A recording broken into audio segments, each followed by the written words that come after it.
अब चलते हैं काइनेटिक थ्योरी ऑफ गैसेस की तरफ। काइनेटिक थ्योरी ऑफ गैसेस बहुत इंपॉर्टेंट है, इसके पोस्टुलेट पढ़ो। पहला पोस्टुलेट ये होता है काइनेटिक थ्योरी ऑफ गैसेस, जब आप लिखने बैठ रहे थे तो कंटेनर का वॉल्यूम हमेशा मॉलिक्यूल के वॉल्यूम से काफी ज्यादा होता है। ये वही चीज है जो पहले आप पढ़ चुके हो, ये पहला वाला पोस्टुलेट है काइनेटिक थ्योरी ऑफ गैसेस का। हमेशा कंटेनर का volume kinetic theory of gases के हिसाब से पोस्टुलेट में बहुत ज्यादा होता है as compare to the volume of molecule, या पहले पढ़ चुके हो। दूसरा क्या है, गैस मॉलिक्यूल जो है कंटिन्यूस और रैंडम मोशन करते हैं, ये काइनेटिक थ्योरी ऑफ गैसेस है। तीसरा क्या है, intermolecular force of attraction almost negligible होते हैं, कोई फोर्स ऑफ अट्रैक्शन नहीं होता। चौथा क्या है, यहां पर मॉलिक्यूल मूव करता रहता है स्ट्रेट लाइन में जब तक उसके सामने कोई आ नहीं जाता। समझो आप सीधे सीधे चलते रहोगे, आप तब टकरा के अपना डायरेक्शन चेंज करोगे जब सामने से कोई आ जाएगा। पांचवा क्या है, कोलिजन जो होते हैं वो फुल्ली इलास्टिक होते हैं, मतलब जो पहले आपकी वेलोसिटी थी बाद में भी वेलोसिटी उतनी रहेगी, इसको काइनेटिक थ्योरी ऑफ गैसेस बोलते हैं। सबको समझ में आया। और क्या छठा, इलास्टिक कोलिजन होता है, मतलब काइनेटिक एनर्जी उसमें बिल्कुल भी चेंज नहीं होती, कंजर्व रहती है। भैया बहुत इंपॉर्टेंट है काइनेटिक थ्योरी ऑफ गैसेस। अब चले यहां पर काइनेटिक एनर्जी कैलकुलेशन करते हैं। काइनेटिक एनर्जी की अगर आपको कैलकुलेशन करनी है तो आप लोगों को काइनेटिक थ्योरी ऑफ गैसेस में गैस इक्वेशन अलग होती है, उसको याद करनी पड़ेगी। कौन कौन है यहां पर जिसको काइनेटिक थ्योरी ऑफ गैसेस की गैस इक्वेशन याद है? चैट में लिख के बताओ फटाफट से। ऐसा कौन सा बच्चा है जिसको यहां पर काइनेटिक थ्योरी ऑफ गैसेस की गैस इक्वेशन याद है? मैं मान जाऊंगा अगर आप बता दो तो। राजेंद्र कुमार बेटा पढ़ ले, काम आएगा जिंदगी में। किस किस को यहां पर काइनेटिक थ्योरी ऑफ गैसेस पूरी की पूरी याद है? कौन बताएगा? मैं बड़ा हो चुका हूं देखो। कौन कौन बच्चा है जिसको काइनेटिक थ्योरी ऑफ गैसेस की गैस इक्वेशन पूरी की पूरी याद है? बताओ मुझे। मैं वो भूल गया। बताओ क्या होती है? गलत गलत गलत गलत गलत गलत। मैंने आपसे पूछा गैस इक्वेशन, क्या पूछा मैंने आपसे? Gas equation. गलत, स्लैश, रोंग। मैं काइनेटिक एनर्जी नहीं पूछ रहा हूं, गैस इक्वेशन पूछ रहा हूं। मैं आपको समझाता हूं गैस इक्वेशन क्या होती है। दैट पीवी सब कोई कह लो बोलेंगे सब छोटे हो जाओ, बहुत बड़े दिख रहे हो। ठीक है मैं हट जाता हूं, है ना। मैं खाता हुआ इतना बड़ा लग रहा हूं जैसे कुंभकर्ण खा रहा हूं। कोई नहीं, मैं हट गया हूं।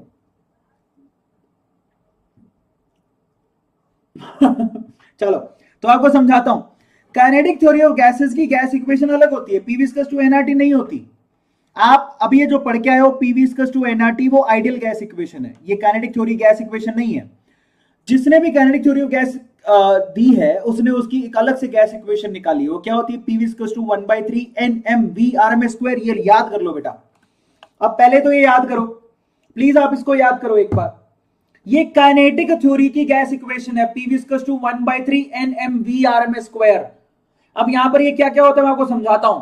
यहां पर n होता है टोटल नंबर ऑफ मॉलिक्यूल्स, यहां पर m होता है मास ऑफ वन मॉलिक्यूल, यहां पर V/RMS क्या होता है? That is RMS velocity. बेटा याद कर लो, this is RMS velocity, root mean square velocity. बहुत कम बच्चों को पता है, फिर गलती करते हैं वो लोग। आया समझ में? तो पहले तो इक्वेशन याद करो कि देखो काइनेटिक थ्योरी में अलग इक्वेशन होती है और इस पे सवाल भी आया हुआ है। काइनेटिक थ्योरी की गैस इक्वेशन क्या होती है? पी विस्कस टू 1/3 Nmv/m²। आप इसका उससे कंपैरिजन भी कर सकते हो, पी विस्कस टू एनआरटी से कंपैरिजन कर सकते हो, बट ये डिफरेंट है वो डिफरेंट है। आप काइनेटिक एनर्जी कैसे निकालेंगे जरा समझो। सबको पता है कि किसी की काइनेटिक एनर्जी कैसे दी जाती है? Half mv²। यस और नो? किसी की भी काइनेटिक एनर्जी कैसे लिखी जाती है? Half mv²। अब मैं मान लेता हूं कि मेरे पास एक कंटेनर है, उसके अंदर बहुत सारे मॉलिक्यूल है। यस, तो मैं कहता हूं कि भैया ओहो एक सेकंड रुको, इसका चार्जर कहां है? एक मिनट रुको बेटा, इसकी बैटरी लो हो चुकी है, मैं इसको चार्ज लगाता हूं। रुको, चार्ज लग गया। अब देखो मेरे प्यारे बच्चों, आपको पता है कि एक अगर मॉलिक्यूल की काइनेटिक एनर्जी की बात करो तो वो क्या होगा? Half mv1²। v1 क्या होता है यहां पर? उसकी वेलोसिटी। अपने को नहीं पता उसकी वेलोसिटी क्या है। दूसरे वाले की क्या होगी? Half mv2²।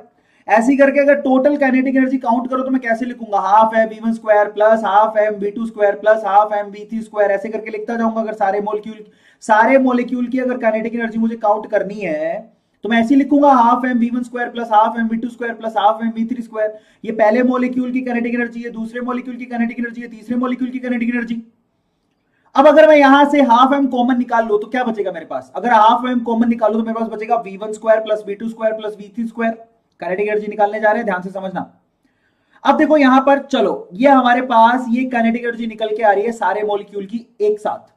अब अगर मैं कहूं चलो रूट मीन स्क्वायर वेलोसिटी कैसे निकालते हैं, जरा उसको चेक करो। वो होता है जैसे कि अगर v रूट मीन स्क्वायर निकालना चाहो उसकी स्क्वायर करके तो कैसे निकालते हो mathematically, that is v1 square plus v2 square plus v3 square vn square divide by क्या करोगे, number of molecules. vrms square कैसे निकालते हो, यही फॉर्मूला होता है। यस अब यहां से अगर काइनेटिक एनर्जी एवरेज निकालना चाहो तो क्या करोगे, जरा आप चेक करना। एवरेज काइनेटिक एनर्जी निकालना चाहो तो क्या करोगे, तो बेसिकली अगर आप ध्यान से देखो जो पीछे आप करके आए थे, देखो जरा, इसकी जगह ये v1 square plus v2 square plus v3 square, इसकी जगह मैं ये नहीं लिख सकता हूं capital N into vrms square, क्यों नहीं लिख सकता हूं क्या, capital N into vrms square नहीं लिख सकता हूं क्या। अब ऐसा क्यों हुआ, क्योंकि vrms स्क्वायर किसके बराबर होता है, v1 square plus v2 square v3 square vn square by n। अगर मैं n को उधर लेके चला जाऊं तो यहां पर v1 square plus v2 square plus v3 square किसके बराबर हो गया, n इंटू vrms स्क्वायर, तो half m into n into vrms square आ गया काइनेटिक एनर्जी। समझ में आया, कंपैरिजन कर लेना। अभी आप काइनेटिक एनर्जी को थोड़ी देर पहले फॉर्मूला पढ़ के आए हो, हाफ साथ में m लगाए थे और साथ में आपने क्या किया था, v1 square plus v2 square plus v3 square, ऐसा पढ़ के आए थे। जो जो इंटेलिजेंट है वो तो पढ़ लेंगे, और जो जो लगता है कि भैया नीट हमारे बस की बात नहीं है वो भाग जाएंगे, मुझे पता है। इसलिए जो टॉपर है वो बैठे रहना। फाइनली काइनेटिक एनर्जी का फॉर्मूला निकल के आ गया ये। अब आप देखो, अगर मैं यहां से थोड़ी हेल्प ले लूं तो मुझे पता है कि एन एम vrms स्क्वायर की वैल्यू किसके बराबर होती है, 3pv के बराबर होती है, यस और नो। और अगर मैं इसकी वैल्यू उठा के इसके अंदर रख दूं, ये देखो तो क्या निकल के आएगा काइनेटिक एनर्जी, दैट इज 3/2। देखो इसकी वैल्यू उठा के रख दी मैंने, एम एम vrms स्क्वायर की वैल्यू उठा के किसकी कितनी होती है, 3pv के बराबर होती है, तो 3/2 इंटू पीवी होगा काइनेटिक एनर्जी। तो यहां पर काइनेटिक थ्योरी ऑफ गैसेस के हिसाब से जो काइनेटिक एनर्जी निकल के आएगी वो क्या होगी, 3/2 इंटू पी इंटू वी। और ये जो काइनेटिक एनर्जी निकल के आई है वो पर मोल है, क्या है वो, पर मोल है। आप लोग याद रखना, एक मोल के लिए काइनेटिक एनर्जी होती है 3/2 इंटू पी इंटू वी। और आपको सबको पता है कि एक मोल के लिए पीवी किसके बराबर होता है, RT। तो आप क्या लिख सकते हो काइनेटिक एनर्जी के लिए, काइनेटिक एनर्जी किसके बराबर होगी, 3/2 इंटू R इंटू टी। सबको समझ में आया। अब आप देखो यहां पर पीवी या 3/2 पीवी लिख सकते हो, 3/2 RT भी लिख सकते हो। अब ये जो काइनेटिक एनर्जी आपने देखी 3/2 पीवी या फिर 3/2 RT, वो बेसिकली पर मोल थी। पर अगर मैं काइनेटिक एनर्जी एक मॉलिक्यूल की निकालना चाहूं, काइनेटिक एनर्जी फॉर पर मॉलिक्यूल, तो कैसे निकालोगे, काइनेटिक एनर्जी फॉर पर मॉलिक्यूल, तो मैं क्या करूंगा, इसको एवोगैड्रो नंबर से डिवाइड कर देता हूं। तो 3/2 into P into V divide by क्या करूंगा, एवोगैड्रो नंबर। समझ में आ गया सबको, सबको क्लियर है। पर मॉलिक्यूल के लिए एवोगैड्रो नंबर से मैं डिवाइड करूंगा, यस। अब अगर एवोगैड्रो नंबर से डिवाइड करूंगा तो आपके पास जो काइनेटिक एनर्जी आएगी वो पर मॉलिक्यूल आ गई, 3/2 into R into T divide by क्या करूंगा, Na। अब देखो काइनेटिक एनर्जी पर मॉलिक्यूल अगर मुझे निकालना है तो मैं एवोगैड्रो नंबर से डिवाइड कर दूंगा, और वो ये आ रहा है 3/2 into R into T divide by Na। अब अपने को पता है कि आर गैस कांस्टेंट है, Na भी एक कांस्टेंट है। R बाई Na को बोलते हैं बोल्ट्जमान कांस्टेंट, क्या बोलते हैं, बोल्ट्जमान कांस्टेंट, KB लिखा जाता है। ये देख लो लिखा हुआ है, this is called Boltzmann constant. मैं हट जाता हूं, this is called Boltzmann constant. सबको समझ में आया क्या। तो यहां पर जो फॉर्मूला बनता है, अब आप ध्यान से सुनना जो मैं बोलने की कोशिश कर रहा हूं, एक बार सब लोग ध्यान से सुनना जो मैं बोलने की कोशिश कर रहा हूं, जरा ध्यान से सुनना। फाइनल पार्ट ये है कि देखो, अगर आपसे कोई पूछे काइनेटिक एनर्जी पर मोल, तो आप क्या लिखोगे, तो आप लिखोगे 3/2 RT। और अगर कोई पूछ ले काइनेटिक एनर्जी पर मोलिक्यूल, तो आप क्या लिखोगे, 3/2 KT। K क्या है, बोल्ट्जमान कांस्टेंट, वैल्यू कितनी होती है, R बाई Na। खत्म कहानी। सबको समझ में आया, आई थिंक आ गया होगा। अब अपन आगे चलते हैं। तो ये आपकी काइनेटिक थ्योरी ऑफ गैसेस हो गया। पर इसमें एक चीज है, Kb की वैल्यू कितनी होती है, बोल्ट्जमान कांस्टेंट की वैल्यू वो होती है 1.38 इंटू 10 टू पावर माइनस का 23 जूल पर केल्विन पर मोल, पर आपको याद नहीं करनी है, आपको एग्जाम में दी हुई होती है तो भूल जाओ। अब आते हैं यहां पर यहां पर प्रोबेबिलिटी ग्राफ को समझो। ये प्रोबेबिलिटी ग्राफ पर सवाल बहुत पूछा जाता है। बेसिकली क्या है, ये आपके ना जो आपकी क्लास होती है उसमें जितने नंबर आते हैं उसके हिसाब से ग्राफ है। आपकी क्लास में बताओ 0 नंबर कितने बच्चों के आते हैं? बहुत कम बच्चों के। आपकी क्लास में 100 में से 100 नंबर कितने बच्चों के आते हैं? बहुत कम बच्चों के। लेकिन आप ही की क्लास में 40 से लेके 70 नंबर बहुत बच्चों के आते हैं। यस और नो? ज्यादातर बच्चे आपके 40 से 70 नंबर वाले होते हैं। तो इसी को बोलते हैं, ये जो 40 है, देखो 0 नंबर वाले कम है, 10 नंबर वाले थोड़े ज्यादा है, 20 वाले और ज्यादा है, लेकिन 40 से 70 वाले बहुत ज्यादा है। समझ में आता है? 100 वाले कम है, 80 वाले कम है, 100 वाले कम है। तो ग्राफ ऐसे ही बनाया गया है। तो ये ग्राफ इस तरह से बनाया गया है, 0 नंबर वाले, मैक्सिमम नंबर वाले, फिर यहां पर फुल टू फुल नंबर वाले।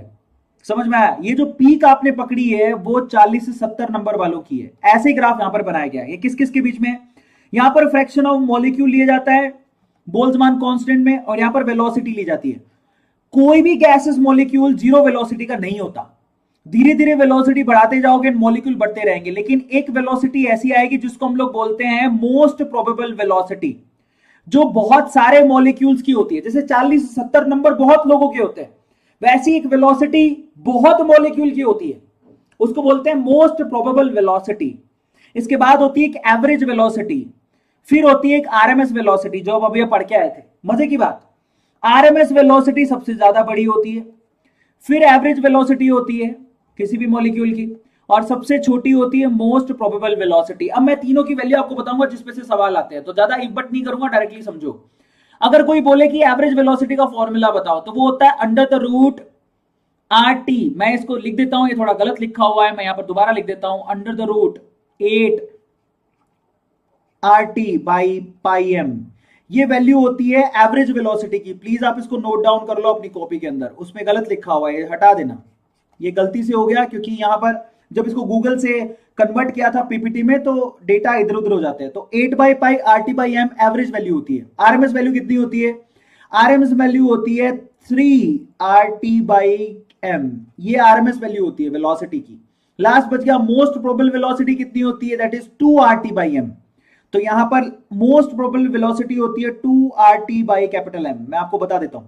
तो अगर मैं तीनों का रेशियो निकालना चाहूं तो कैसे निकलेगा? Most probable velocity, average velocity, RMS velocity का रेशियो कितना होता है? That is 1 ratio 1.128 ratio 1.224। मैंने आपसे पहले ही कहा था कि आरएमएस वेलोसिटी सबसे ज्यादा होती है, फिर एवरेज, और फिर सबसे कम होती है मोस्ट प्रोबेबल वेलोसिटी। और ये रेशियो आपसे बहुत बार पूछा गया है। मेरी रिक्वेस्ट है आपसे कि आप सब लोग इसको नोट डाउन कर लो। मैं आपको यहां पर फिर से स्क्रीन दे देता हूं ताकि आप लोगों को समझ में आए। तो ये आपके काम की चीज है बेटा, आप एक बार इसको नोट डाउन कर लो अपनी कॉपी के अंदर। यही आपके सबसे काम की चीज है, और ये सवाल डायरेक्टली पूछा गया है। ये आप लोग ध्यान रखना, फिर मत कहना कि मैंने बताया नहीं। फॉर्मूला यहां पर क्या है? 8 by pi R T by capital M. इसको करेक्ट कर लेना, अंडर रूट में आएगा, ये गलत है। नीचे वाले में भी इतना ही है, 3 R T by capital M. उसके नीचे वाला भी इतना ही है, under the root 2 R T by capital M. ये फॉर्मूले हैं, इसको याद कर लो और ये काम आएगा आपका बहुत ज्यादा। ठीक है, अब मजे की बात, जैसे जैसे आप टेम्परेचर बढ़ाते हो वेलोसिटी बढ़ती रहती है। आपको पता है कि टेम्परेचर बढ़ाओगे तो फुदकोगे ना तुम भी, टेम्परेचर बढ़ेगा तो पॉपकॉर्न भी उछलता है, ये तो फिर मॉलिक्यूल है। तो बेसिकली टेम्परेचर बढ़ाने पर वेलोसिटी बढ़ती है, और जैसे जैसे वेलोसिटी बढ़ती है वैसे वैसे इसकी स्टिफनेस, ग्राफ की स्टिफनेस कम होती रहती है। मतलब T1 टेम्परेचर पर अगर ये ग्राफ है तो T2 टेम्परेचर पर स्टिफनेस कम हो जाएगी। अब देखो T4 टेम्परेचर पर और भी कम हो गई। समझ में आ रहा है? अगर कोई यहां पर आपको ग्राफ बना के दे तो आप ये समझ लेना कि जिसकी स्टिफनेस सबसे कम है वो टेम्परेचर सबसे ज्यादा है। तो T4 की वैल्यू सबसे ज्यादा है, फिर T3 आएगी, फिर T2 आएगी, फिर T1 आएगी। ग्राफ की स्टिफनेस कम होते रहती है, आप लोग याद रखोगे। आ गया समझ में? चलो भैया,